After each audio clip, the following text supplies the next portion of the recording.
What's going on, everyone? Welcome to my video. I'm coming to you live from beautiful Francis Hall, and today I'm going to be doing an industry analysis for Crate & Barrel and the furniture industry. So let's go ahead and get started.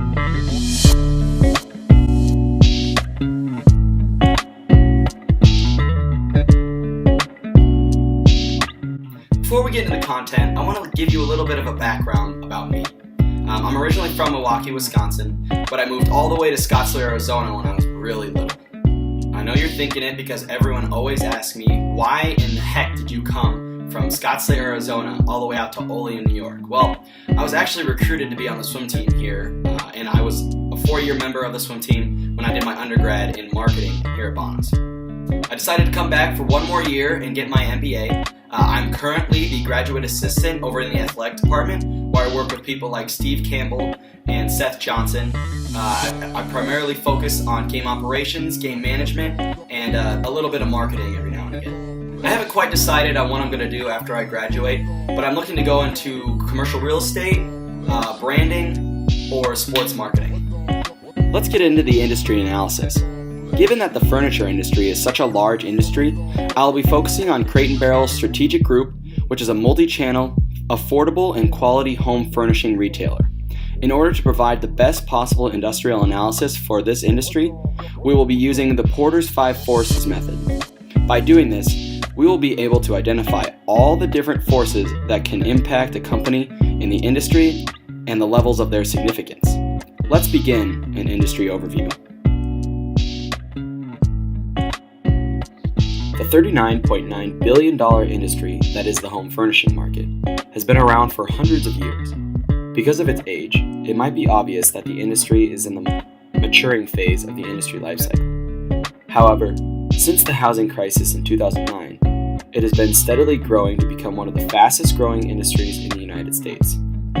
With a current compound annual growth rate of 8.87%, which is predicted to be as high as 19% by the year 2022, the future is looking bright for this industry and the companies within it. So where is all this growth coming from? E-commerce. E-commerce is where all this is coming from. 10 years ago, e-commerce was being used by some furniture companies, but most were hesitant to start selling their products online. They felt that without the touch and feel aspect of buying furniture and home decor, sales would be diminished. Over the past 5 years, more and more companies are developing their websites to be able to shop for an assortment of their products online. Since 2013, the U.S. furniture and home furnishing market online sales has increased by $18.2 billion. Some newer companies have gone as far to be strictly online and not have any brick-and-mortar stores at all.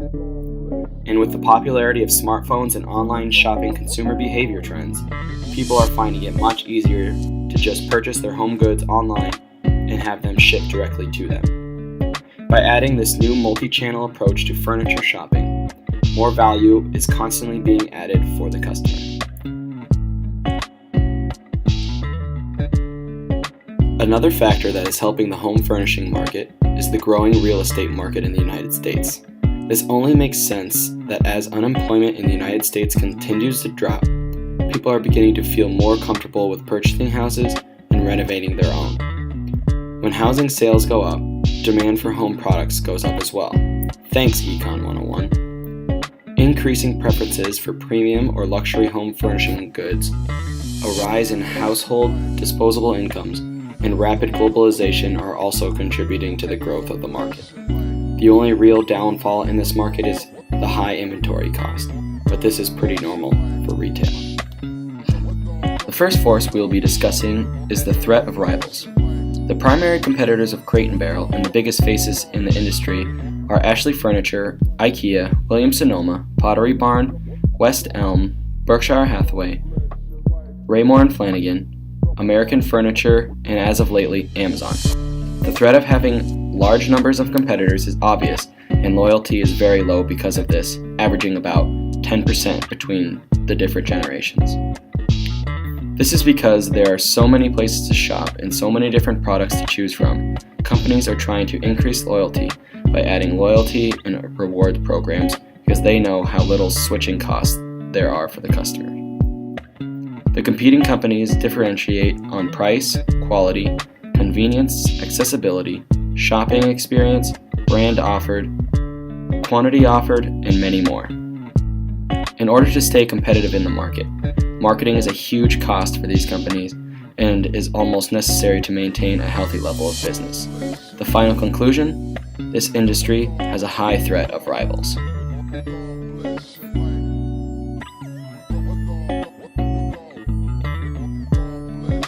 The next threat we will be discussing is the threat of substitutes.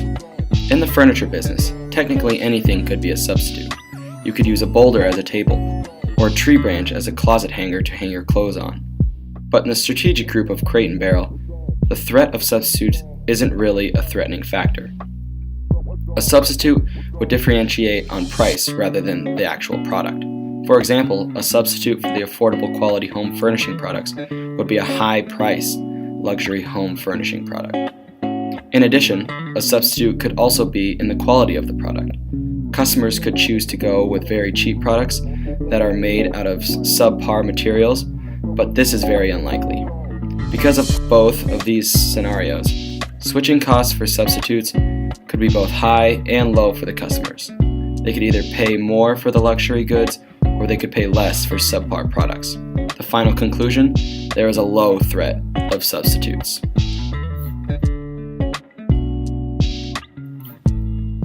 The next threat we will be discussing is the threat of entrance. Threat of new entrants is a bit complicated for this industry because a lot of factors can determine how well one can enter the market. In terms of knowledge or governance, there are little barriers of entry. It isn't hard to purchase a chair and mark up the price and resell it. And there is no unique government/legislative barriers to hurt a company from entering the retail scene other than the standard monopoly and antitrust laws that protect all their markets. Capital requirements are a different story. There are a lot of capital requirements to enter into the home furnishing retail market. For brick and mortar, the costs are obvious: rent, inventory, and all overhead costs. You also have to be able to either pay to manufacture products or purchase products from a wholesaler. This can be difficult without some kind of financial or capital backing. E-commerce is a little more manageable, being that the brick and mortar costs can be eliminated, but then you have to take on the shipping costs. Additionally, but not required, if a company wishes to gain market share and be competitive, they have to have some kind of marketing, but this would not affect entry. Economies of scale can have a huge impact on the entering of the market. To enter the market, you have to have the economies of scale to be even able to compete. Now technically, if you had the capital background to open, you can still run the business. But to gain market share in this strategic group, you have to be able to compete with the larger firms' prices. These companies are so massive and have so many resources and say in the industry, it can be very hard to compete with the companies without some form of differentiation. It is very common for companies in this industry to retaliate against less powerful competition by creating exclusive dealing arrangements with customers and suppliers in the industry. This is a strategic move to reduce the amount of competition in the already competitive industry. Thanks to the internet and wide range of distribution companies such as UPS, FedEx, and third-party logistic providers, distribution channels is less of a barrier than one might think for this industry. However, due to the size of these products, it will be expensive, so companies with less capital will struggle. One factor that is in favor of making the threat of new entrants high is the fact that this industry can be very profitable. As mentioned earlier, the demand for these products is only growing, and companies that can handle the capital requirements and demanded economies of scale can really do some damage in the industry. The final conclusion: the threat of new entrants is medium.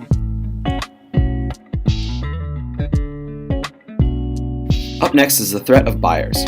In retail, having your customer is what makes or breaks your business, so the buyers are a huge threat for this industry. As soon as the market demand for the products disappears, your customer base will soon follow. Trends and styles are always changing, and as much as home furnishing retailers want to think they are responsible for the change, they aren't. Even if they start a trend, that doesn't mean customers will buy it. Not only does the product demand have an impact, but due to the fact that the industry is so competitive, the customers can easily switch to another retailer. That is why it is incredibly important for companies in this industry to put forward different efforts to just keep their customers, not even to mention trying to gain new ones. Efforts such as marketing campaigns, loyalty programs, and discounts are just a few ways the industry maintains their market share in this low loyalty market. The average customer isn't an expert in all things home decor and furniture. Buyers determine demand, but they don't exactly know what they want. However, these products, especially furniture, can be big decisions for customers and even expensive. That is why oftentimes the customers do external research to understand the product. This helps justify their decision and reduce anxiety and buyer's remorse. That being said, customers have different tastes in home decor, so oftentimes the customers have general ideas on what they are looking for. The threat of buyers may be the biggest threat to retail and the home furnishing industry. Even though the threat is high in retail, the furniture industry has always been relatively steady, especially in today's growing market. The final conclusion: the threat of buyers is high.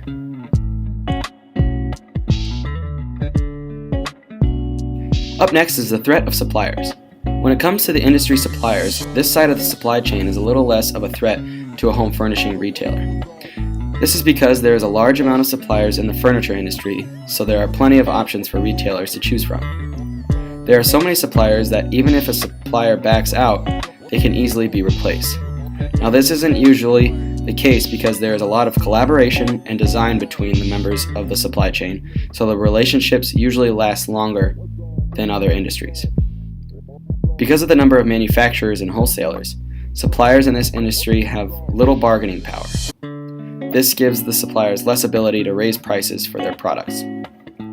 One thing that is kind of unique in this industry is that home furnishing retailers buy from both wholesalers and manufacturers, especially in Crate & Barrel's case. Neither wholesalers or manufacturers make up the majority of their suppliers on a regular basis. Supplier concentration is very broad, meaning that suppliers make both small and large amounts of products for sale.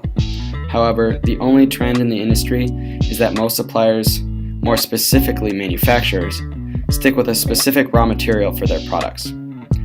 For example, unless a manufacturer is very broad and large, they will usually base their product line around, say, wood or a specific metal. The final conclusion: the threat of suppliers is low. To summarize this industry analysis of Crate & Barrel's strategic group, the levels of threat are: the threat of rivals are very high. The threat of substitutes are rather low. The threat of new entrants is medium. The threat of buyers is very high. And the threat of suppliers is low. I thank you all for watching, and I hope you learned a lot about the home furnishing industry. And until next time, you stay classy, MBA 649.